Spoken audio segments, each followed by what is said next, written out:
all the way to 8:45 or 8:30? Sorry, Pacific time. Okay, yeah, that maybe Hour, an hour, or hour 15? hour 15, whatever it takes. Perfect. Okay. Yeah.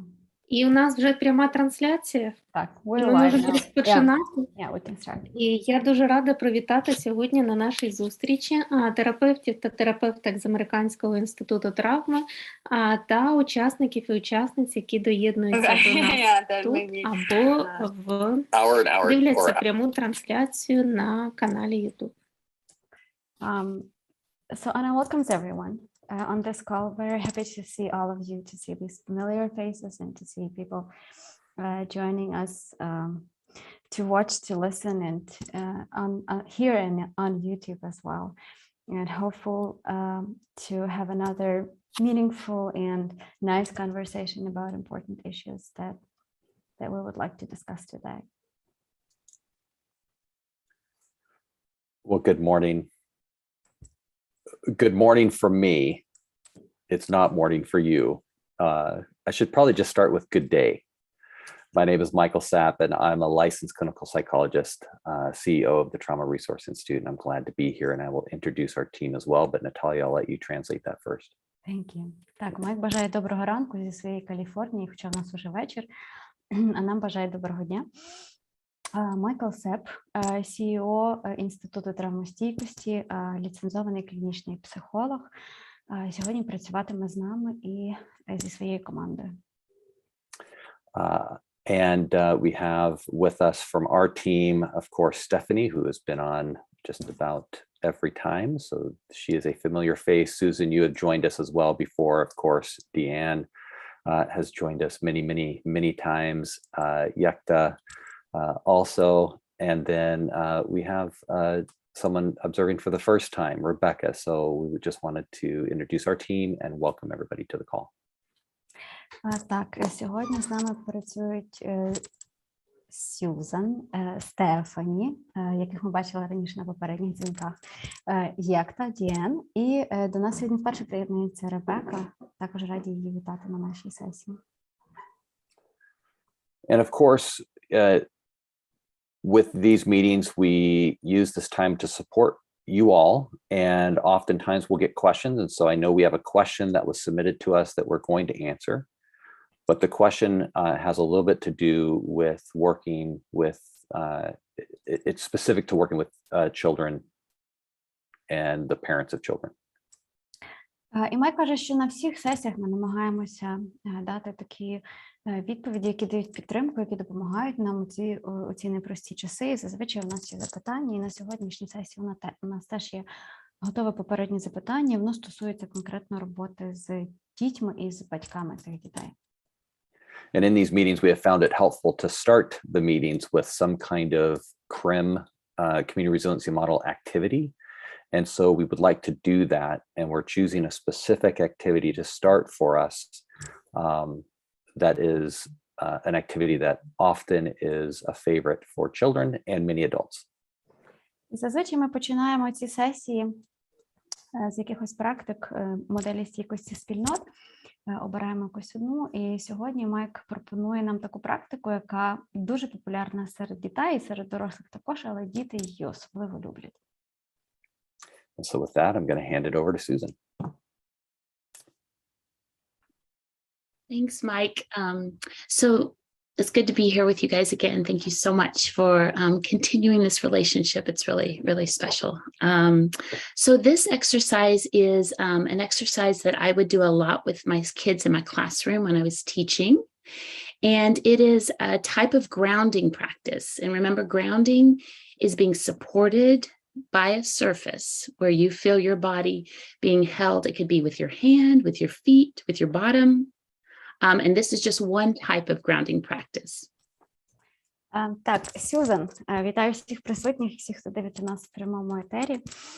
Каже, що дуже рада бути з нами, і дуже приємно їй допомагати нам своїми порадами, своєю присутністю. Ми теж дуже раді бачити Сьюзан сьогодні. Сьогодні вона нам проведе таку практику, яку часто використовувала і використовує в роботі з дітьми, коли працювала в класах. І це практика заземлення. Пам'ятаємо, що заземлення – це зосередження уваги на контакті певних частин тіла із різними поверхнями. Це можуть бути руки, можуть бути ноги, можуть бути інші частини тіла. І сьогоднішнє наше заземлення – це така його особлива версія. And this particular exercise is called grounding like a tree. And I love it because groundedness is not just set in one spot. Part of resilience, right, is being able to be flexible while still supported. І сьогоднішнє це заземлення називається «Заземляємося як дерево». І його особливість у тому, що це заземлення не тільки про якусь одну точку, на якій ми зосереджуватимемо свою увагу, що воно також про певну гнучкість, адже гнучкість – це певним чином частина стійкості, яку ми намагаємося в собі виховати. So again, if we're ever introducing these exercises to anyone, they're invitational. So I'm going to give you an invitation to join us. And if you're listening to this later, I'll invite you to join us then as well. Сьюзан нагадує, що усі практики, які ми проводимо, вони виконуються, точніше, до них ми запрошуємо людей. Тому до цієї практики Сьюзан також запрошує, це все добровільно. І ті, хто дивитимуться нас потім, теж можуть вибрати, робити цю вправу зараз з усіма чи ні.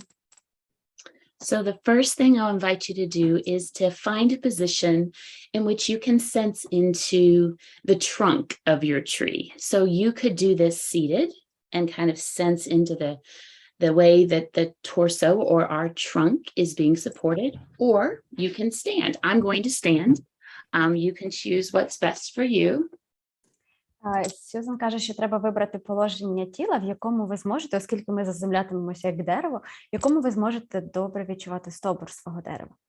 Це можна робити сидячи, тоді так стовбур теж гарно тулубом відчувається. Можна робити стоячи. Сьюзан проводитиме вправу стоячи. So whether you're seated or standing, I'm just going to invite you to begin to kind of notice how you're rooted in the ground. So trees have roots. So maybe you can feel the way your feet are kind of rooted down into the ground, or maybe if you're seated, the way your tailbone or the way your bottom is settled in and rooted in the chair. Так, оскільки в дерева є стовбур, то почнімо з того, що відчуємо свій власний стовбур. Якщо ви сидите, то цей стовбур – це може бути та опора, якою ви сидите на кріслі, а якщо стоїте, то це можуть бути ноги. От відчуйте так стовбур свого дерева, який він міцний. I'm noticing that I'm slightly rocking forwards and backwards. Your tree may be moving or it may be still.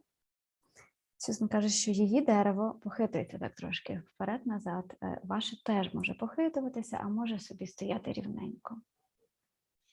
Now bring to mind what kind of tree you feel like being today. You could be one of those willow trees that has wavy branches.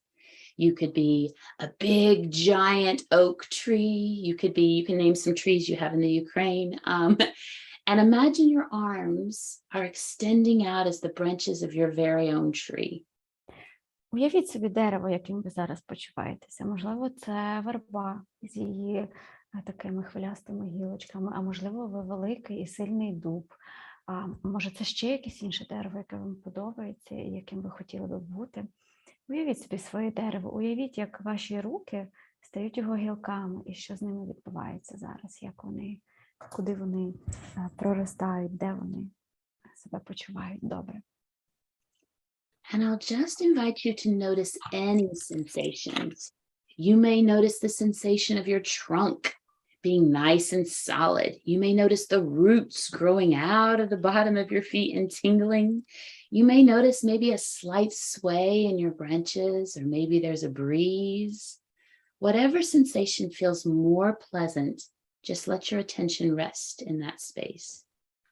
І спробуйте відчути приємні самовідчуття свого дерева. Можливо, вам приємно відчувати його стовбур, який він міцний, який він вкорінений, як міцно він стоїть на землі. Можливо, це корінчики, може вони десь там поколюють чи лоскочуть корінчики вашого дерева. Можливо, ви відчуваєте легкий вітер у гілках свого дерева. Знайдіть це позитивне самовідчуття і зосередьтеся на ньому трошки увагою. You may also notice if there's any life that you would like to invite into your tree.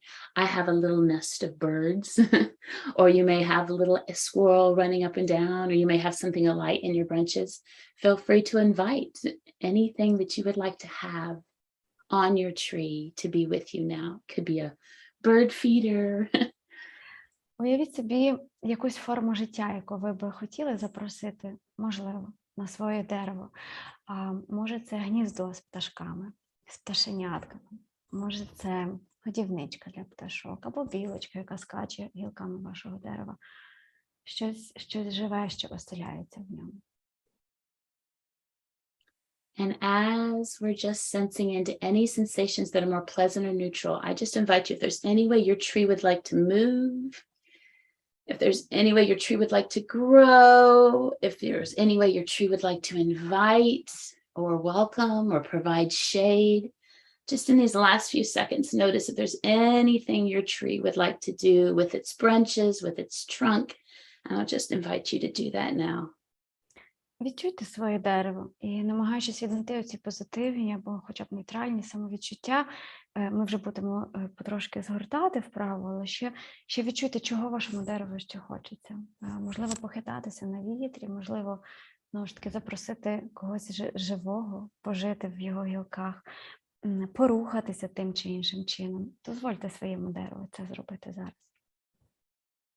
And then I'll just, as we always do, invite you to notice any sensations that may be more pleasant or neutral in the body. Maybe there's a yawn, trees can yawn. Maybe there's a little shake or a shimmy. Maybe there's just a sense of real connection to the earth. So for the last few seconds, let's just bring our attention to any places that feel more pleasant or just neutral. Neutral can be great. І традиційно, завершуючи вправу, зосереджуємося увагою на приємних або хоча б нейтральних самовідчуттях, навіть якщо вони нейтральні, це вже чудово. І відчуваємо, чого хочеться нашому дереву, де воно нам найприємніше відчувається, може в стовбурі, може в гілочках.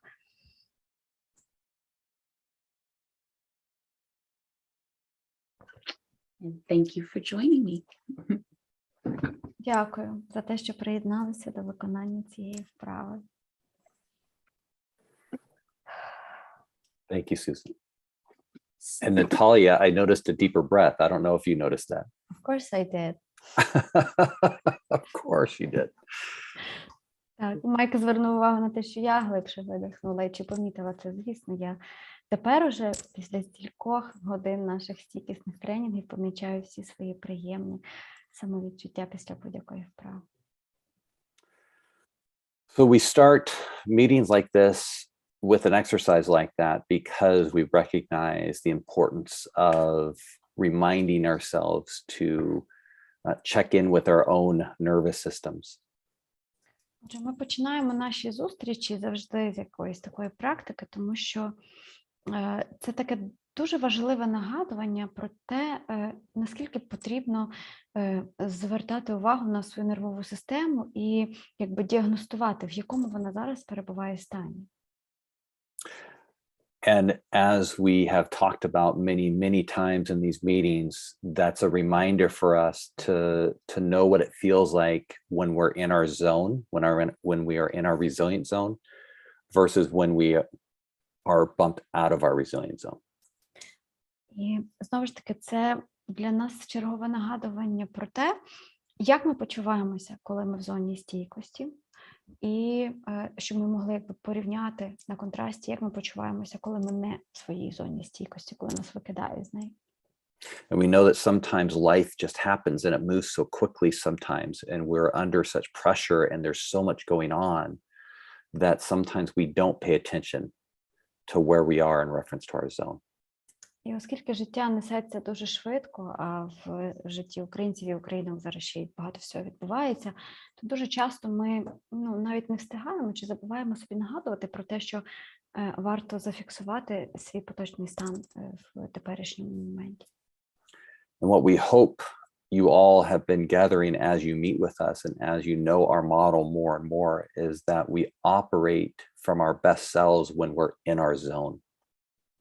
І, напевно, з наших зустрічей ви вже запам'ятали, сподіваємося і зрозуміли, що ми проявляємо себе найкращим чином тоді, коли ми залишаємося в межах своєї зони стійкості.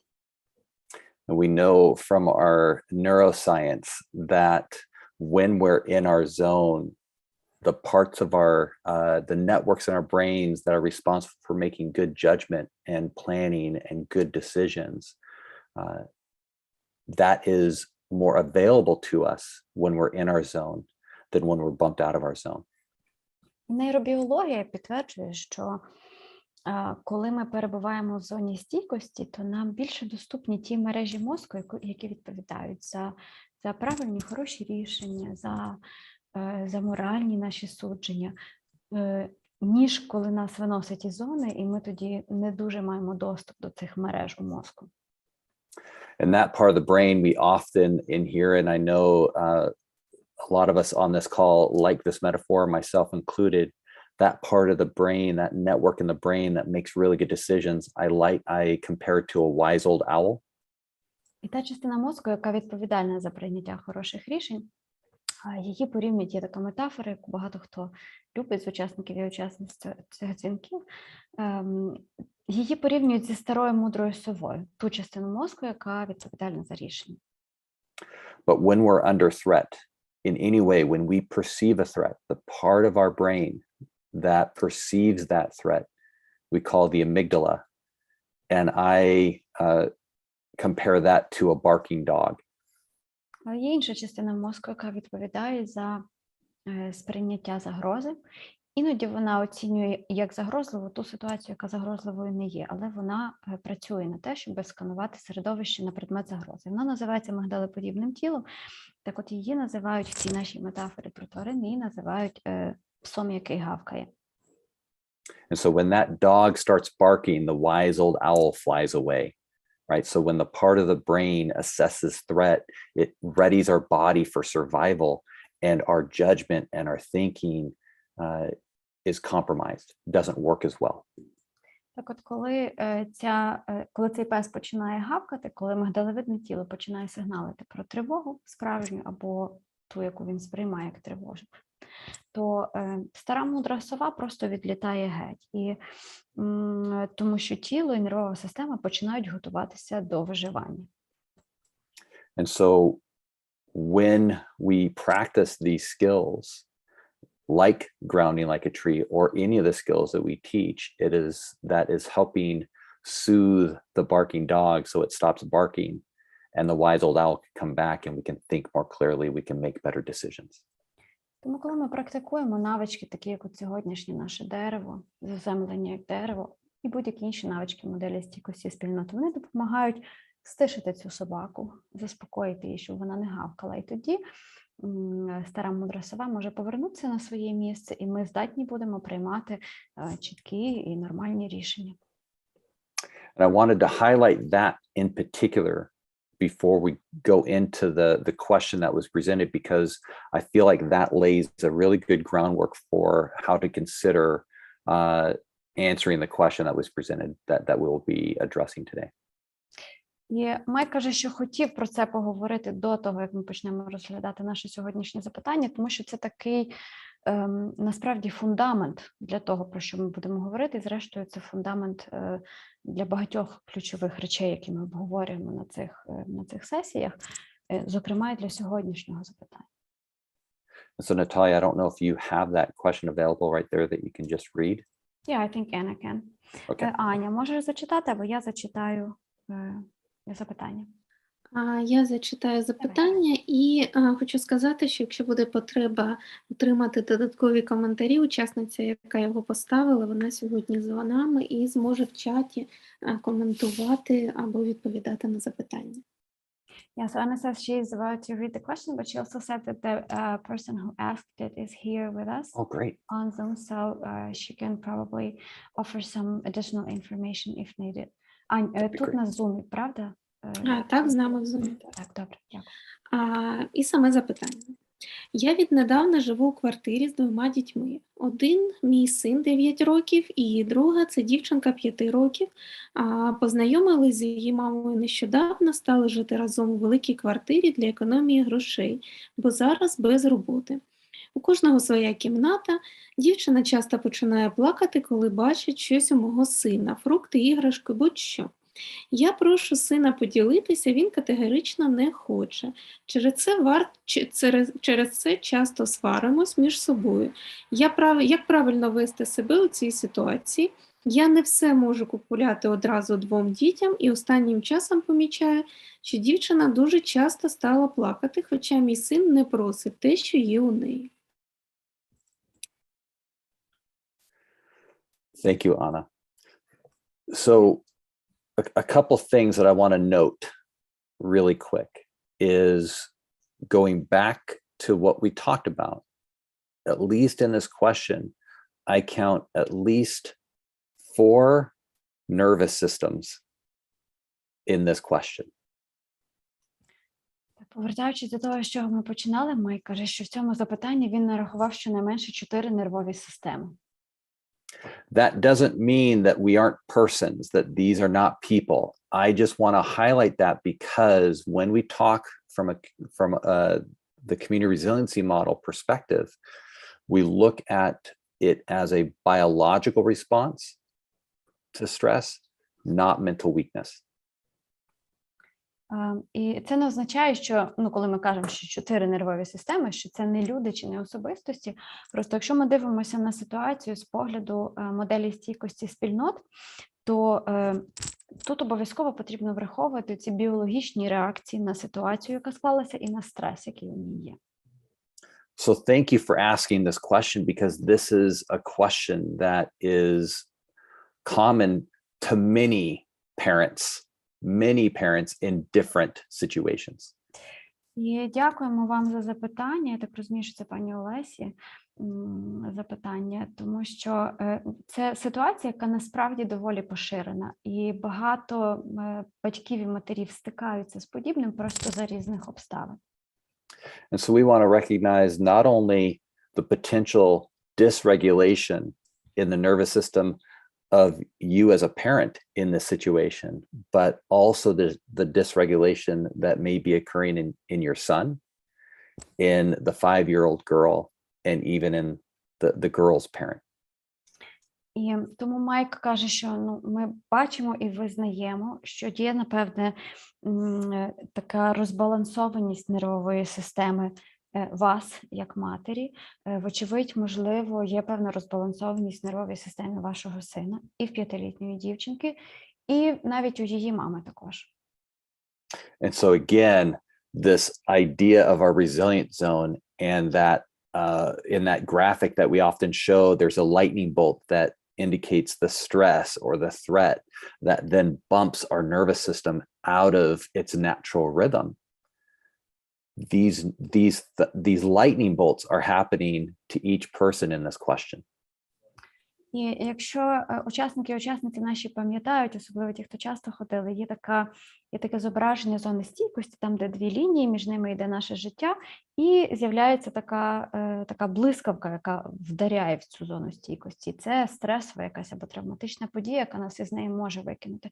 Так от, ці блискавки в цій ситуації, вони можуть вдаряти в зони стійкості кожної людини, про яку йдеться в запитанні. And so, yes, it would be great if we could just talk to each other and reason and use reason and logic and have everything work out. But again, as we know, when we're not in our zone, that wise old owl that makes really wonderful decisions is not available to us. І було б добре, звісно, аби можна було просто сісти і поговорити, тому що аргументація, логіка, вони могли би, можливо, допомогти в цій ситуації і якось її вирішити, але пам'ятаємо те, про що говорили перед тим. В такій ситуації, яка стресова, ця стара наша мудра сова, яка приймає рішення, вона полетіла, її тут немає зараз. And so when I, as a parent, am dysregulated, I may not be thinking very clearly. I know having two boys, they're not off, they're sometimes dysregulated. And when we engage and we're both dysregulated, we're both out of our zone, those conversations are often not very productive. І Майк каже, що він сам тато двох хлопців, і тому він знає, що дуже часто і він буває в розхитаному, розбалансованому стані нервової системи, і його хлопці теж можуть бути в такому стані, коли в них розбалансована нервова система. І з таких позицій вступати в якусь розмову – це абсолютно непродуктивно, тому що розмови не вийде. So it makes sense in those situations that there would be fights, right? There'd be arguments and disagreements. І тому очевидно, що в таких ситуаціях можуть бути і сварки, і суперечки, і незгоди між людьми. So from a CREM perspective, we would encourage looking at it from a slightly different perspective and looking at how do we help our nervous systems regulate first, then have the conversation. Тому з погляду моделі стійкості спільнот ми дивимося на цю ситуацію як? Нам спочатку потрібно повернути нервові системи в зону збалансованості, рівноваги, а вже потім думати, як з цих положень, з цього положення починати якусь розмову. So I want to start from a very general perspective, a very general overview for answering this question, and then we'll get into more detail. And I'm going to invite Susan in on those elements as well as some of the other people on our call. Тому спочатку ми почнемо з такої трошки ширшої перспективи, ширшого погляду на це питання, а тоді, Майк каже, звузимо відповідь до дуже якихось конкретних речей, і з цьому нам допоможуть Сьюзан і інші учасниці нашого сьогоднішнього дзвінка. So from a very general perspective, my question is often, how can I regulate my own nervous system? As parents, we encourage our parents that we work with, how do you regulate your own nervous system in those moments? How can you use the skills in those moments to make sure you're in your zone? Тому Майк каже, що і як батько, і як спеціаліст, він радить починати з того, щоб подумати про свою нервову систему. Як свою нервову систему в першу чергу повернути в стан рівноваги, в зону стійкості. І це те, з чого вони починають роботу з багатьма батьками і матерями, які приходять з подібними запитаннями до них у практику, починати з того, як я можу свою, як мама, як я можу свою нервову систему повернути в стан рівноваги. Because given this specific situation or scenario, I can see a number of lightning bolts that would dysregulate me as a parent, as an adult. You know, when you sit, oh, go ahead. No, I'm sorry. Тому що в цій конкретній ситуації Майк каже, що він бачить щонайменше кілька отих блискавок, які можуть розхитати його стан рівноваги, його нервової системи, і як тата, і як просто дорослої людини. Being unemployed would dysregulate my nervous system. Watching my child not share would dysregulate my nervous system. And so I might come into that situation as a parent already out of my zone. По-перше, без роботи. Бути без роботи – це складно, це розбалансовує нервову систему. По-друге, бачити, що дитина не завжди там готова ділитися, це також розхитує. Тобто Майк каже, що вже в цій ситуації дорослий чи доросла опиняється в такому дуже неврівноваженому стані нервової системи. Seeing another child crying would dysregulate my nervous system. Бачити, як плаче інша дитина – це теж чинник, який розбалансовує нервову систему. And so in those moments, can I track? Can I pay attention to the sensations of my own body? And if I notice the distress, can I use some of the skills that we've been learning on these calls to help come back into our zone and regulate our nervous system? І тому в такі моменти, коли це відбувається, коли ви це бачите, чи думаєте про це, Майк каже, він би пробував щитувати свою нервову систему. Чи можу я щитати свою нервову систему? Що там відбувається? Як вона реагує? Віднайти самовідчуття, які зараз мене, можливо, там тривожать. Спробувати використати якісь, навіть не віднайти, які тривожать, радше, считати і розуміти, що вони є. І тоді спробувати використати котрусь із навичок моделі стійкості спільнот, про які ми так багато говоримо, щоб хоч трохи повернути себе в стан рівноваги. excuse me, and then maybe in those situations, once I'm regulated, I can start to notice or identify some of the lightning bolts that might be contributing to my son's behavior. What are the things that are dysregulating my son? Maybe identifying the lightning bolts that are dysregulating the other child's behavior. Зрівноваживши себе, ми зможемо трошки чіткіше подивитися на ситуацію, можливо. І, можливо, побачити в ній інші блискавки, що вихитує, що виводить з рівноваги нервову систему, наприклад, мого сина. Що виводить, які чинники чи які речі виводять із рівноваги нервову систему тієї другої дитини. And so that's kind of the larger picture that I would encourage us to look at first. Susan, I don't know if you might want to chime in and kind of drill down a little bit, maybe about what it can look like from the children's perspective and working in that way. Так, і Майк каже, що це така ширша перспектива. Це ми дуже широко зараз подивилися на ситуацію. Можливо, Сьюзан нам зараз трошечки її звузить уже з погляду суто дитячого підходу. Yeah, so I don't know if you've been on these calls or listened to know some of the skills that we've talked about, grounding, resourcing, the help now skills. Have you, I'll ask the mom if she's knows some of these for herself. Так, Сьюзан запитує в мами, чи вона знає, пані Лесю, чи знаєте ви, чи ходили ви на хоча б якісь з цих дзвінків, сесії, чи знаєте ви хоча б щось про практики заземлення, ресурсності, стратегії миттєвої допомоги? She says she did attend some of the sessions. Okay. So knows a little bit about them. Yeah, I'm sorry. Little bit, okay. Yeah. So what I have found in my work with families and children is that we often as parents teach our children skills like how to make a bed or how to write their name or how to share, but we don't often teach out loud how we help our bodies calm down. Сьюзан каже, що ми, як батьки і матері, дуже часто, та завжди, не часто, а завжди, навчаємо своїх дітей таких важливих навичок, як застеляти ліжко, як їсти ложкою, як ділитися з іншими дітьми. Але дуже нечасто ми навчаємо дітей навичок, як збалансовувати своє тіло, як відчувати своє тіло. So some of my parents will say it sounds really weird to say the things they're doing out loud, but it's an excellent way of teaching. So, I'll let you say that. І Сьюзан каже, що люди кажуть, що ті, хто практикують навички і діляться своїм досвідом, що це трохи дивно, насправді, от коли ми щось робимо, озвучувати вголос, що я роблю, чи чому я виконую, і як я виконую ту чи іншу навичку. Але це насправді хороший спосіб навчити і дитину цього робити. But when my children were growing up and they would be having some fights and one would end up crying, one would be yelling, what I found is if I could say out loud what was happening in my body, I'm starting to go high in my zone. I can feel my yelling voice coming. I'm going to get myself a glass of cold water and just notice what it feels like to drink it. Or I'm going to put my hand on the countertop. Oh, it's nice and cool.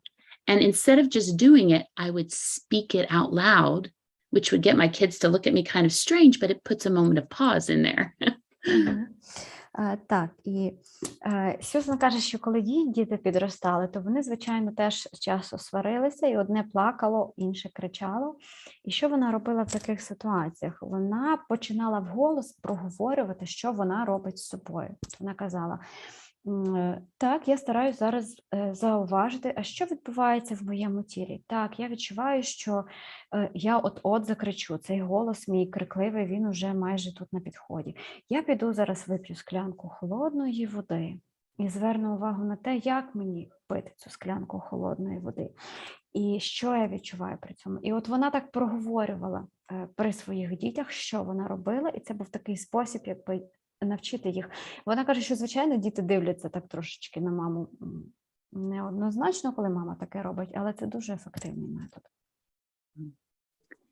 And so, first of all, I really want to normalize that that your son's behavior is very, very normal. You know, this is a 5-year-old little girl and he's a 9-year-old little boy. And it is very normal that he wouldn't want to share his things with her. І Сюзан каже, що хоче нормалізувати поведінку вашого сина, тобто запевнити вас, що вона нормальна.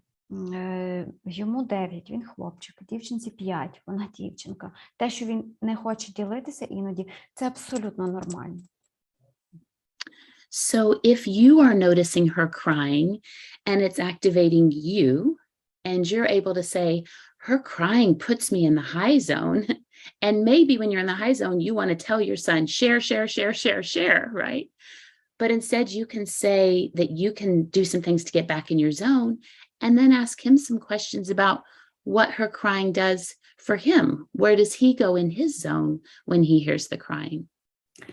І коли, наприклад, наступного разу ця дівчинка знову плакатиме, і ви помітите, що вона плаче, а вас виносить із зони стійкості, то це якраз чудова нагода считати себе і подумати, так, плаче вона, але реагую на це я. Що я можу зараз для себе зробити? Якусь практику, якусь навичку використати, щоб заспокоїтися, щоб повернутися в зону стійкості. І тоді вже з того стану більш стійкішого можна із сином поговорити, запитати, а що він почуває, коли, наприклад, вона починає плакати. Тобто якісь запитання і йому поставити в цьому контексті. And with as much openness and grace as you can, being able to fully understand that if it makes him angry, if it makes him scared, that all of these are normal body responses to hearing someone cry or to feeling like someone wants your stuff. And it may be a window in to seeing what sort of things can he do to help his body come back into his resilient zone when the crying happens. So we're not even talking about sharing yet. І Сюзан каже, що от коли ми, до речі, вилітаємо з зони стійкості, коли інша дитина плаче, то нас може підмивати, сказати синові, зразу почати казати своїй дитині, давай ділись, не знаю, роби щось, бо нам хочеться заспокоїтись. Але замість того, щоб так робити, спробувати стишити власну нервову систему. І Сюзан каже, що робити це треба, і з дитиною також, коли ми стишилися, говорити зі своєю дитиною. Це треба робити з максимальною відкритістю, з максимальною добротою, спробувати зрозуміти і допомогти йому зрозуміти, які емоції в нього викликає, коли, наприклад, інша дитина починає плакати. Можливо, він злиться, можливо, йому сумно. Нормалізувати ці емоції для нього – це нормально, коли інша дитина поруч має таку реакцію, нормально відчувати те, що ти зараз, сину, відчуваєш, ті, які емоції в тебе є зараз. І тут, каже Сюзан, відкривається прекрасне вікно для того, щоб поговорити з сином про те, а що йому може допомогти заспокоїтися, що він може зробити для себе, щоб повернутися в зону стійкості. We have a question from the mom. She's asking, do I ask him about his emotions after the situation or during the situation when it happens? Is everyone together when it happens, or has the little girl gone somewhere else to cry? Олесю, запитує Сюзан, чи якась ситуація, ви кажете, ви всі разом на купу із цією дівчинкою, чи вона плакати йде кудись в якесь окреме місце?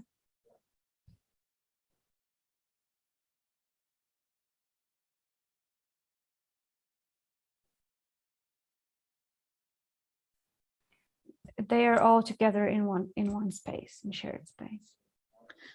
So what I would recommend is having this conversation with him before the next episode occurs, so that you're sort of getting a sense of what it's like in his body when these things happen, and you can maybe talk a little bit about it before the situation happens.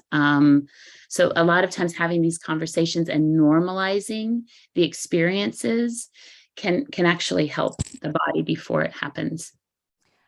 Сюзан рекомендує взагалі поговорити з ним перед якоюсь іншою наступною ситуацією, коли більш-менш ви в зоні стійкості або збалансовані, тому що так можна це нормалізувати, проговорити і ніби підготувати, можливо, навіть дитину до того, що якщо щось таке відбудеться, то що можна зробити собі, щоб насамперед самому не вихитуватися в такій ситуації. Because then my hope is if the four of you would be able to look at what we call our help now skills, then it's something that maybe the whole household could be practicing together to see what are things that we can do when our bodies get bumped. В ідеалі Сьюзан рекомендує, якщо є така можливість, взагалі вам всім чотирьох, от як ви живете разом, подивитися на навички миттєвої допомоги, на практики миттєвої допомоги. Ну, і якось це проговорити. От, наприклад, це ті речі, які можна робити, які допомагають нервовій системі повернутися в стан рівноваги, коли вона виходить з цього стану рівноваги. Якщо ви їх десь разом практикуватимете, то це допоможе загалом усьому дому. Susan, can I add one thing real quick? I'm reminded of a conversation we had prior to this meeting. I know, excuse me, Yekta had shared a similar example from her life. And what I remember specifically related to this point is you said you tried to share the iChill app with your grandchild while they were tantruming. And when a child is tantruming, it doesn't go so well. Mm-hmm. And so I wanted to highlight that it is important. What Susan's saying is to share these skills, to learn these skills, not in the middle of a tantrum, not in the middle of an argument, but outside of it. Майя каже, що Єкта ділилася схожим досвідом, коли вона намагалася показати додаток iChill із цими всіма навичками, про які ми тут говоримо. Вони вже є в мобільному додатку і, здається, навіть вже є українською мовою. Вона намагалась показати комусь зі своїх внуків, але дитина була в істериці, і це, звісно, не працювало. Тому от Сьюзан важливо нагадує про те, що так, можливо, справді до повторення наступної ситуації варто про це поговорити, тому що в момент, коли все відбувається, то це може бути набагато складніше. Так, пані Олесю, я бачу ваш коментар, але буду чесна, що я перший з цих довгих, я боюсь, що я не прикладу, бо я його не зрозуміла.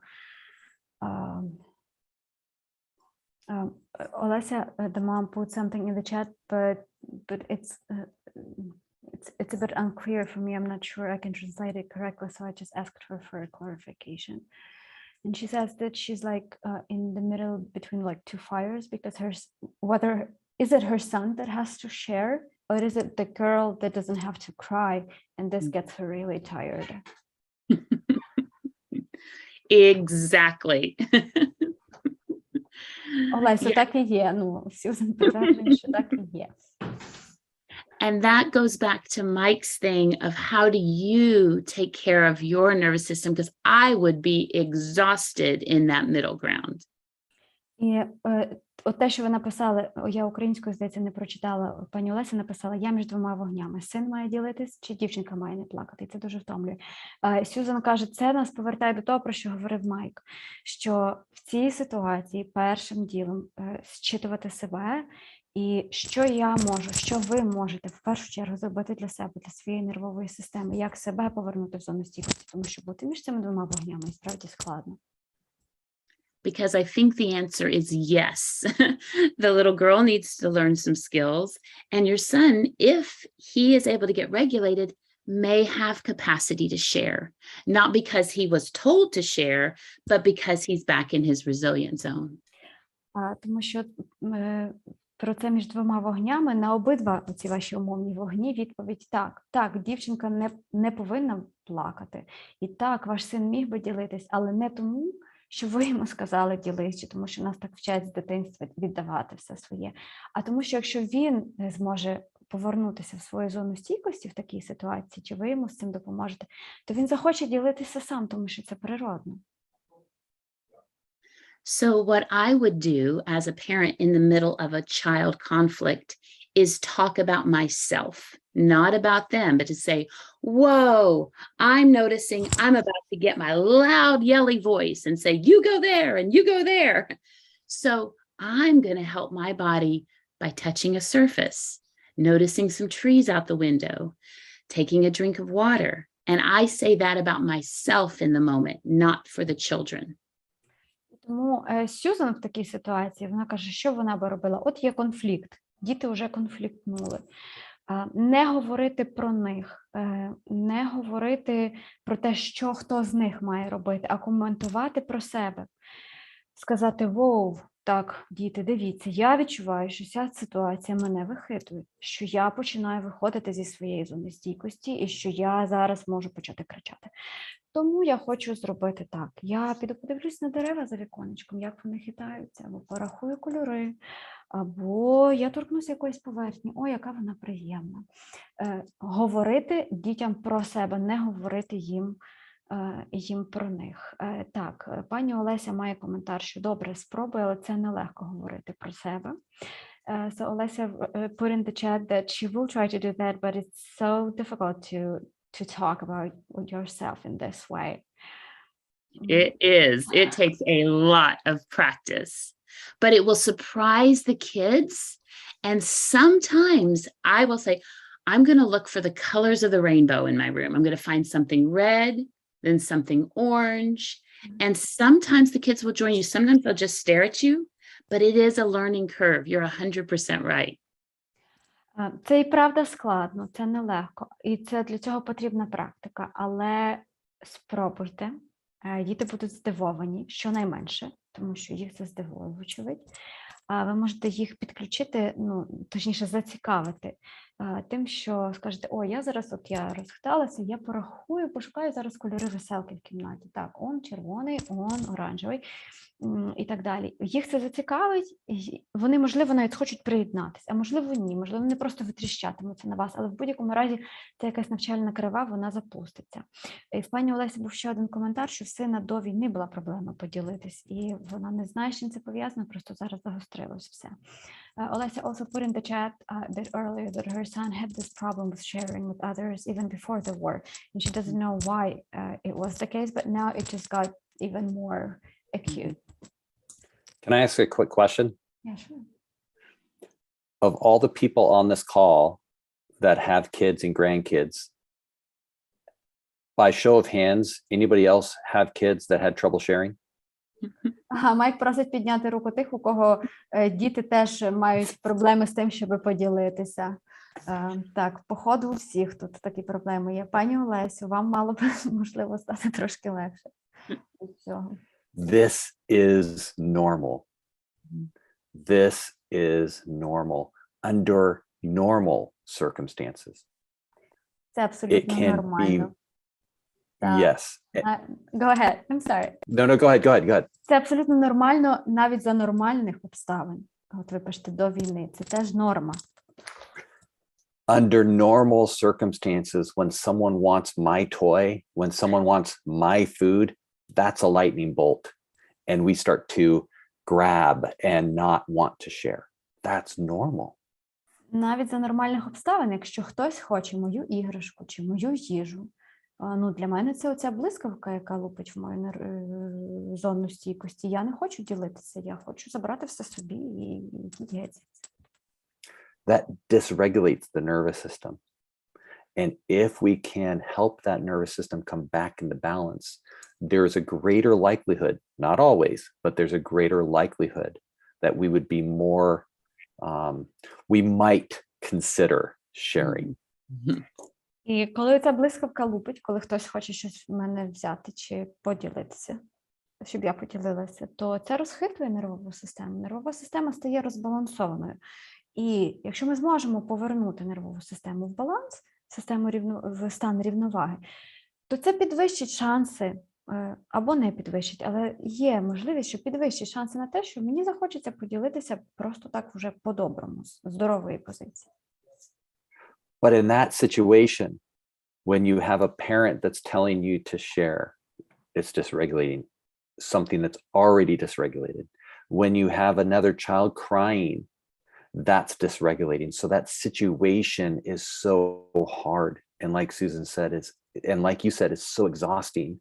And so anything you can do to kind of maybe even separate out your son and you go for a walk and do that conversation then, versus trying to do that in that situation, can be helpful as well. Тому, коли в вашого сина хтось щось просить, щоб він, наприклад, там дівчинка хоче, щоб поділилися, це для нього вже може бути чинником розхитування нервової системи, виходу з балансу. Потім з'являється мама, яка каже, ти мусиш поділитися. додатковий чинник розбалансування нервової системи. Потім дівчинка починає плакати, це ще третій чинник. Тобто це дуже насправді така ситуація, яка розхитує нервову систему. І в цій ситуації, коли вона вже стається, Майк каже, що можливо навіть варто, наприклад, вийняти дитину з цієї ситуації, розділити дітей, запропонувати синові, так, ходімо, просто прогуляємося. Ну, прогулянка сама по собі терапевтична, плюс під час прогулянки можна проговорити, наприклад, мати цю розмову, щоб не там, не в тій обстановці, де це все загострюється. And I notice in chat that you said, yes, this is maybe normal, but we don't want it to be normal in our family, right? We want our child to share. And of course, we want that, of course. And I appreciate the second comment you just made about sometimes he does, right? So sometimes he does share. And I would argue we are more likely to share when we're in our zone, but he is not in his zone in those moments.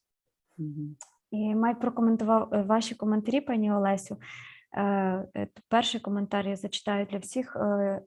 Дякую, бо у нас в сім'ї це ненормально, ми б хотіли, щоб це не вмів ділитися. І Майк каже, що звісно, що ви б хотіли, і ну, якби в другому коментарі написали, що інколи він це робить, але тільки не для цієї дівчинки, бо ми, коли в зоні стійкості, ми більш схильні до таких вчинків.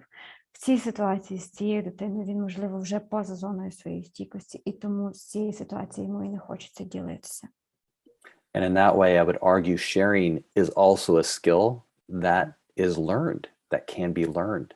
And can, but like any skill, when we're out of our zone, it's really hard to do until we're back in our zone. І знову ж таки, ділитися з іншими – це теж навичка, яку треба відточувати і практикувати. І її легше практикувати, коли ми в зоні стійкості, коли ми вилітаємо з неї, як і будь-яку іншу навичку, нам її важче виконувати. And so that is where I think we are different in our perspective, because under other normal circumstances, we think, oh, we need to talk it out. We need to use reason and logic, and that can help in certain situations. But when we're not in our zone, using reason and logic is really hard to do. І Майк каже, що розуміє, що взагалі-то в таких ситуаціях хочеться проговорити це аргументовано, ну, якби про логікою обґрунтувати, чому це варто робити, чи не варто робити. Але в таких ситуаціях, коли ми поза зоною, то логіка і аргументи не працюють. І ну, тому варто заходити з якихось інших поглядів. Тут ще Стефані написала коментар, що дуже співпереживаю вам, пані Олесю, як мама майже 9-річної доньки, для якої іноді поділитися – це не найскладніше завдання в світі. So one more really quick before I want to highlight what Stephanie said in chat is, so in that situation, I think it can be really helpful because in that situation, nervous systems are not in their zone.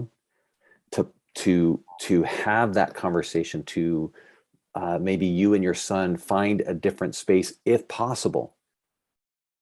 Just being able to separate from that situation, even for a moment, can be moving our nervous systems back toward our resilient zone. And then potentially practicing other skills to further bring it back in our zone. Тому проговорювати це, коли ситуація вже в розпалі, вочевидь, не ок, тому що проговорення нічого не дасть, логіка і аргументи не працюють. Саме тому Майк радить, ну, якби вивести дитину з цієї ситуації, з цього простору, можливо, вам залишитися удвох, зробити якісь навички, щоб трошки заспокоїтись. Чи навіть просто, він каже, просто вийти фізично з того місця, де відбувається оце накаління емоцій, вже допоможе трошечки їх знизити. А тоді ще потім щось попрактикувати і загалом повернутися в зону стійкості. Natalia, I don't know if you want to read Stephanie's comment. Oh, I did in between. Oh, perfect. Okay. I'm sorry, I didn't. No, it's all right. Yeah, I did. Is there anything else, Stephanie or Susan, that you want to add?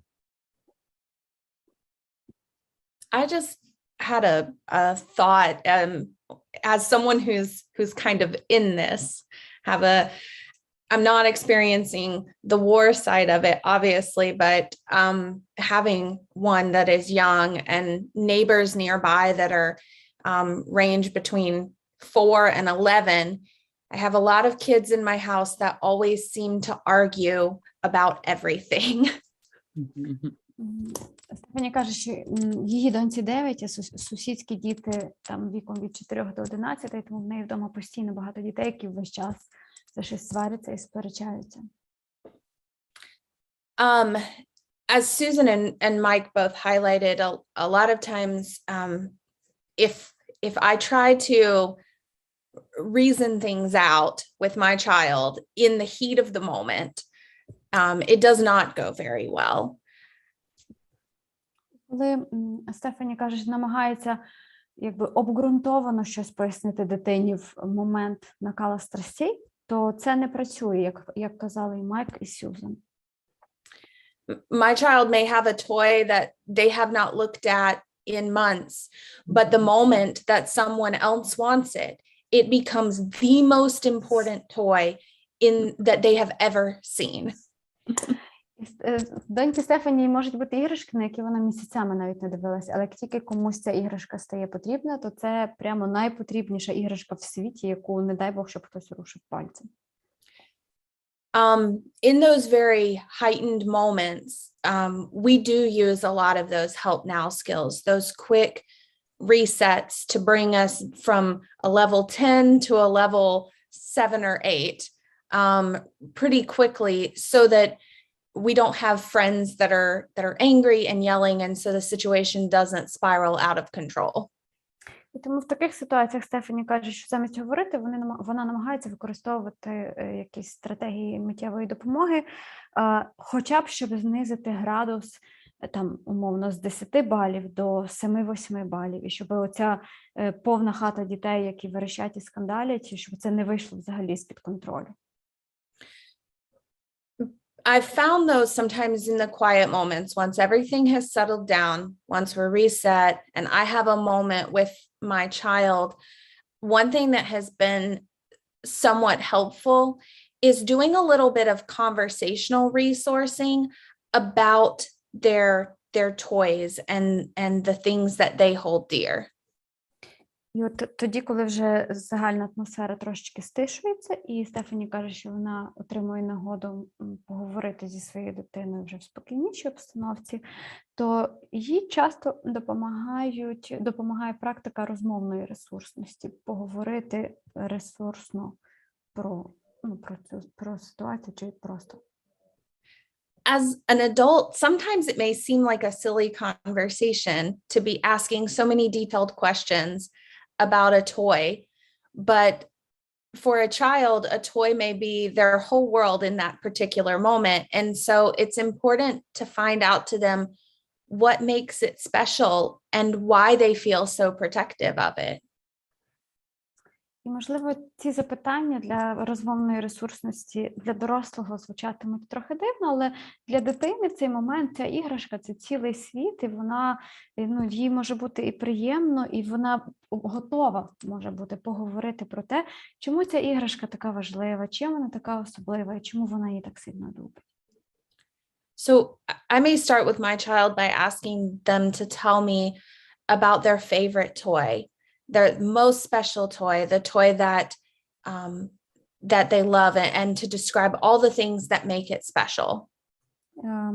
Стефані часто просить свою доньку розповісти їй про найулюбленішу іграшку, яка в неї є, так в деталях розповісти, чому вона така улюблена, що робить її особливою для неї.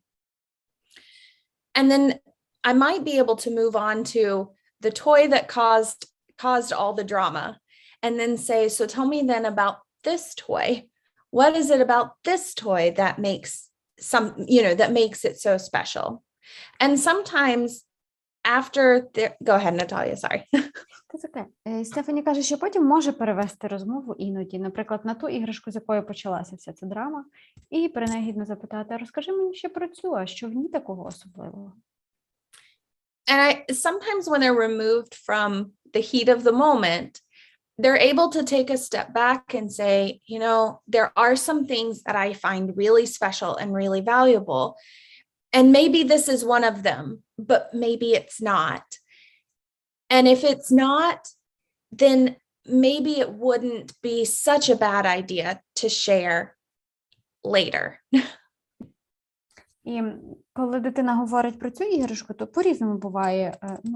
Вона може якось так відповісти, що ніби справді відчувається, що є щось і особливе, а іноді і не зовсім. І можна довести розмову якось до тієї точки, в якій дитина скаже, що в принципі, можна було би дати погратися цією іграшкою іншій дитині, може трошки пізніше, якось так.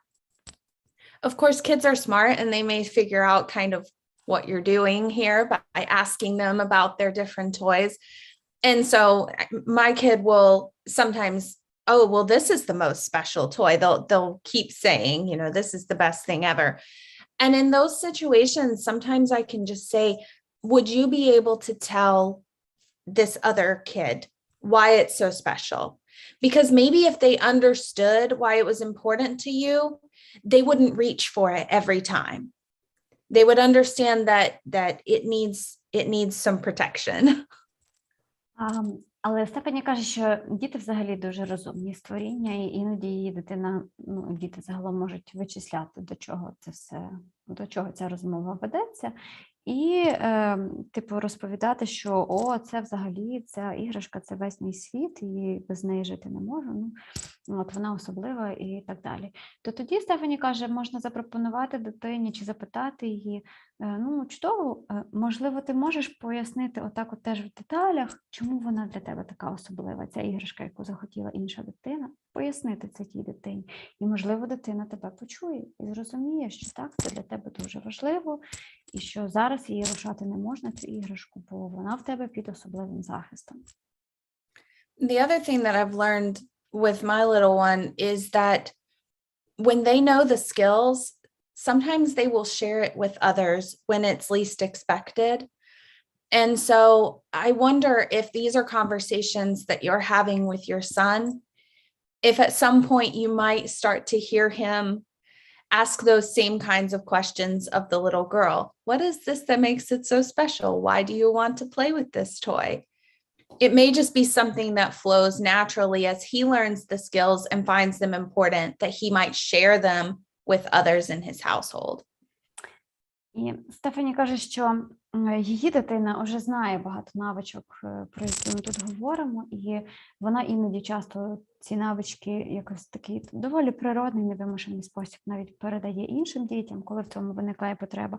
Можливо, пані Олесю, якщо ви говоритимете з сином в такий спосіб і розпитуватимете його в такий спосіб, можливо, з часом ви навіть помітите, як він нестиме це далі в розмови з цією дівчинкою, як він її про щось запитуватиме, тому що діти вони так вчаться і вони так поводяться. That was all. Thank you. Can I read the two comments that we have? Please. In the chat? Так, ще в чаті в коментарі від Ребеки, яка написала, що в неї теж дітям 10 років і 5, і вона прекрасно розуміє цю ситуацію. А як вона написала, що в неї 6-літні, 4-річні внуки, і 6-літка ніколи не хоче ділитися і завжди хоче відбирати іграшки в 4-річного чи 4-річної, і що він так поводиться з самого народження. Тобто це поширений дуже досвід. So again, very normal. Yeah, that's what I just said. Yeah. Very, very common. Very common. Very common. Deanne, did you want to say anything? Yeah. I did. I wanted to say to this mom, thank you for reaching out. I think it says a lot that in the midst of all this going on in your world, that you found a resource and you're reaching out for support and help. And I just want to say, what a great mom to do this, and our hearts, as always, are out with you, and we're thinking about you, holding you in our thoughts. So, thank you.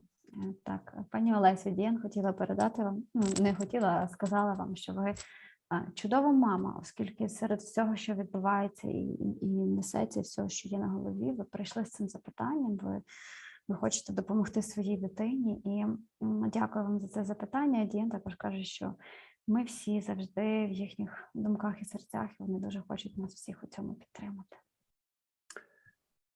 Parenting is not easy under normal circumstances. So, Deanna, thank you for highlighting that, because having to parent is already a challenge.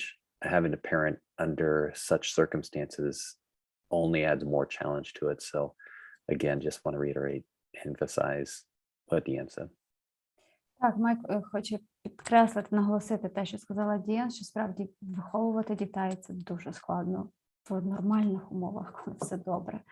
А в таких умовах, яких ми зараз всі це робимо, це в рази складніше. І тому це насправді велика важлива справа, і все те, що відбувається, воно теж може бути нормальним в таких обставинах. And boy, the time moves fast. I know we only have a few more minutes. Is there anything else, Susan, that you would like to add before we hand it over to Anna? No, I just again want to echo what Deanne said and what everybody said, that to watch a mom want to get support for her child when you're in the middle of distress is just so amazing. So I just am just grateful that you came onto this call, that you were here as we were discussing, and just hope that you can feel some hope in your capacity, your resilience to be able to bring these sensations into yourself and to know that your son is precious and that he's not broken and that he's beautiful, and that you're also able to remind him of these things that you see in him that are lovely, because that's so important for a child to hear as well. So thanks for being here. Так, Сьюзан теж повторює попередніх спікерів і спікерок про те, що це насправді дуже здорово, пані Олесю, що ви в такій стресовій ситуації прийшли сюди з цим запитанням, і вона вам дуже вдячна за те, що ви його сьогодні озвучили, що ми мали таке гарне, продуктивне обговорення. Сьюзан сподівається, що ви віднайдете надію в цьому всьому, про що ми сьогодні говорили, для себе, що це вам дасть надію якось себе для себе віднайти, зміцнити себе в своїй материнській, людській позиції. Ваш син дуже цінний, ваш син прекрасна людська істота. І важливо також йому про це говорити, йому нагадувати про це, бо діти цього дуже сильно потребують, і вони потребують чути це від нас. So with that, we turn it over to Anna. Так, Аню, тепер завершальне слово тобі. Я хочу подякувати, і під час цієї сесії я думала, як часто ми забуваємо поставити себе на місце своєї дитини. І подумати, аби, наприклад, я була на місці своєї дитини, і чи схотіла би я ділитись, наприклад, дати комусь поїхати кудись на своїй машині? Чи мені це було б окей, чи не окей?